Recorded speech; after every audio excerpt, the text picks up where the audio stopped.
शुरू। नमस्कार, quick news देख रहे हैं आप और मैं हूं आपके साथ अंशुल त्यागी और मेरे साथ मौजूद है चाय पर चर्चा करने के लिए आज पूर्व सांसद प्रत्याशी अमित शर्मा, गाजियाबाद के बेटे।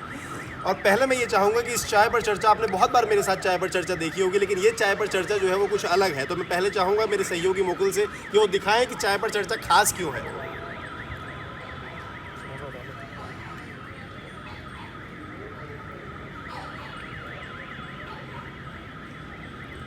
मुझे उम्मीद है कि आपको ये अंदाज़ा हो गया होगा कि ये चाय पर जो चर्चा है और समोसे के साथ जो चर्चा है ये खास क्यों है। मेरे साथ अमित शर्मा जी हैं।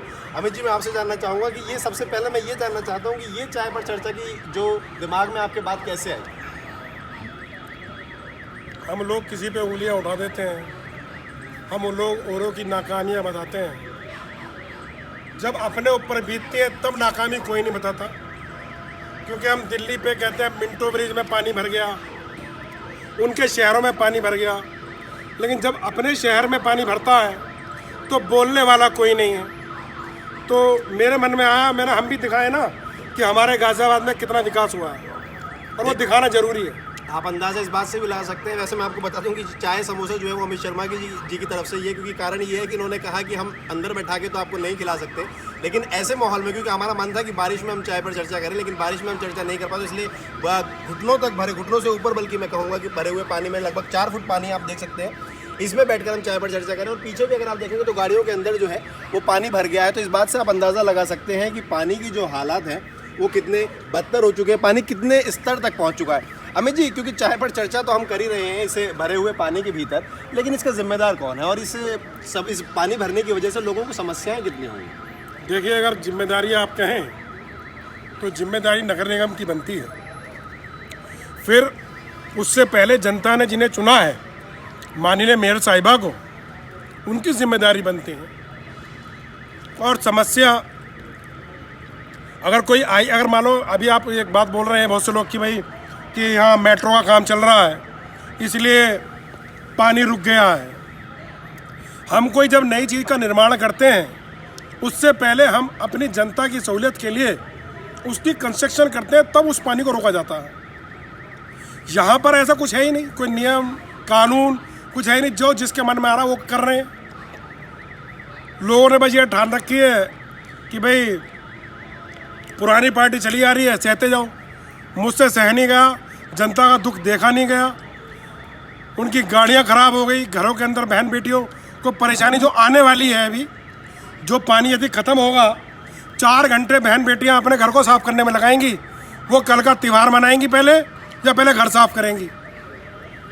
देखिए, मुझे ऐसा लगता है कि समस्या जो है वो वाकई बड़ी है। और आप मेरे पीछे भी अगर देखेंगे तो ये पार्क है, कहने को ये पार्क है, यहाँ लोग सुबह जो है एक्सरसाइज करने के लिए आते हैं, योगा करने के लिए आते हैं, घूमने के लिए आते हैं, बच्चे जो हैं वो खेलने के लिए जाते हैं। लेकिन अगर आज आप इस पार्क को देखेंगे तो आपको ऐसा महसूस होगा कि शायद ये कोई नदी है, कोई जोहड़ है या फिर कोई तालाब है। कारण ये है कि पानी इतना भर चुका है कि ना तो यहाँ पर कोई आदमी जा ही सकता है और ना ही इस बात का अंदाज़ा लगा सकता है कि चलने का रास्ता किधर है और खेलने के लिए बच्चों के लिए जगह कौन सी है, झूला किधर है। तो ये बड़े कारण है। अमित शर्मा जी, मैं आपसे ये भी जानना चाहता हूँ यहाँ पर कि ये पीछे भी मैं देख रहा हूँ कि लोग जो हैं बड़ी आधे से ज़्यादा डूबे हुए हैं। तो ये कब तक, कितने टाइम से आप इस चीज़ों को देख रहे हैं, कितने टाइम से समस्या से जूझ रहे हैं? ये देखो, पिछला 1 साल का रिकॉर्ड है जो आज से 1 साल के बीच में है। 4 बार ऐसा हो चुका है। एक बार हो गया, चलो कोई बात नहीं, एक बार हो गया, दूसरी बार छोड़ दिया, जनता कुछ नहीं बोल रही।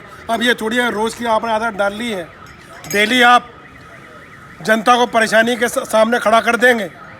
जनता खुद परेशान है अभी इतनी, उसके बाद आपने ये आपदा दे दी है, तो ये बड़ा दुख का विषय है। और ये 4थी बार का अटैम्प्ट है पटेल नगर में। देखिए, वाकई ये सोचने का विषय ज़रूर है अगर 4थी बार ऐसा हो रहा है। तो अमित जी, मैं ये भी जानना चाहूँगा, क्या कोई अधिकारी, कोई प्रशासन का व्यक्ति, कोई विधायक, कोई पार्षद आपसे मिलने के लिए आया इस बारे में जानने के लिए कि आखिर इलाके के लोगों का क्या हाल है? सर, यहाँ पर कोई सुनने को तैयार ही नहीं। यहाँ विधायक साहब हैं, हालांकि बहुत से लोग कहते हैं डायरेक्ट नाम नहीं लेना चाहिए। उन्होंने कोरोना काल में ये कहा था 51 लाख रुपए का ऑक्सीजन प्लांट लगेगा। देखिए, बड़ी शर्मिंदगी की बात है, वो प्लांट नहीं लग सका। पता नहीं वो कौन सी आपदा का इंतजार कर रहे हैं कि वो 51 लाख के रुपए की जनता का जो पैसा है वो ऑक्सीजन प्लांट कब लगेगा। देखिए, दुख की बात है। और विधायक जी तो मंत्री पद के लिए चले गए, उसके बाद कभी लौटे ही नहीं है, गाजियाबाद देखा ही नहीं है। ना कोई जनप्रतिनिधि यहाँ का निगम सब पार्षद कोई नहीं होता? आता है यहाँ पर। अगर सीवर भी खराब हो जाता है, सीवर एक्चुअली यहाँ के चौक है, अगर सीवर चौक ना होते तो शायद आज ये इस दिन का सामना ना करना पड़ता जो आज लोग कर रहे हैं। अमित जी, कितना समय हो गया बारिश को रुके हुए, और ये पानी क्या कुछ कम हुआ है बारिश रुकने के बाद? बारिश को रुके हुए लगभग 2.5 से पौने 3 घंटे हो चुके हैं, लेकिन अभी पानी बढ़ता जा रहा है क्योंकि और भी क्षेत्रों का पानी इसी ब्लॉक में, इन्हीं क्षेत्रों में जो झील एरिया है उनमें आ गया है।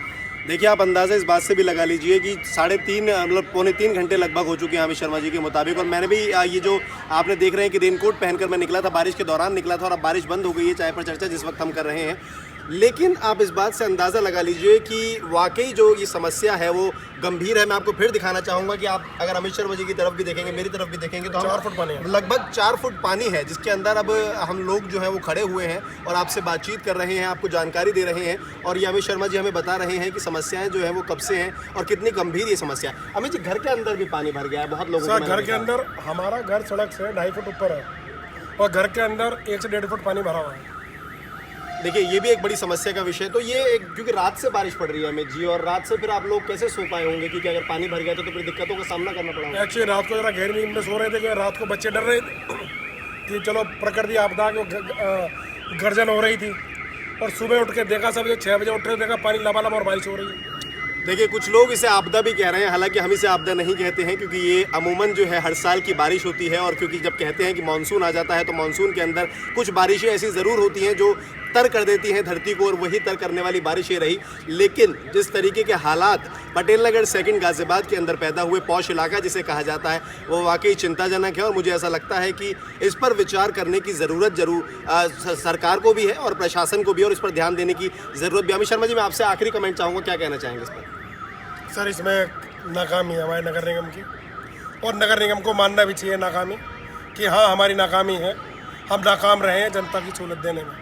सॉल्यूशन क्या हो सकता है अमित जी, मैं ये भी सर, अगर सॉल्यूशन की बात करें, सॉल्यूशन क्यों नहीं हो सकता? सॉल्यूशन टाइम पे अगर ये सीवर चेक होते रहें, टाइम पर सफाइयाँ होती रहें नालियों की, टाइम पर आप के जो गटर बंद पड़े हैं उन्हें खोलें, और जो छबीलदास का आप देख रहे होंगे वहाँ पर नालियाँ ऑलरेडी पहली चौक थी, पर पानी तो भरना ही था, पानी का निकासी ढंग से नहीं हो पाया, पानी की निकासी में कहीं कमी है, इसीलिए पानी भर रहा है। जी हाँ, बिल्कुल, ये कहा जा सकता है कि वाकई शायद कि नालियों के ब्लॉकेज या फिर जो बड़े नाले हैं उनके ब्लॉकेज की वजह से ये घटनाएं हो रही हैं, या फिर ये समस्या पैदा हुई है, इसे कहा जाए तो। खैर, देखते हैं कि आखिर पूरे पटेल नगर के हालात भी ऐसे ही हम आपको दिखाते हुए लगातार आ ही रहे थे। आप बने रहिएगा हमारे साथ, क्योंकि ऐसी तमाम खबरें जो है आपको क्विक न्यूज़ पर ऐसे ही मिलती रहेंगी। नमस्कार।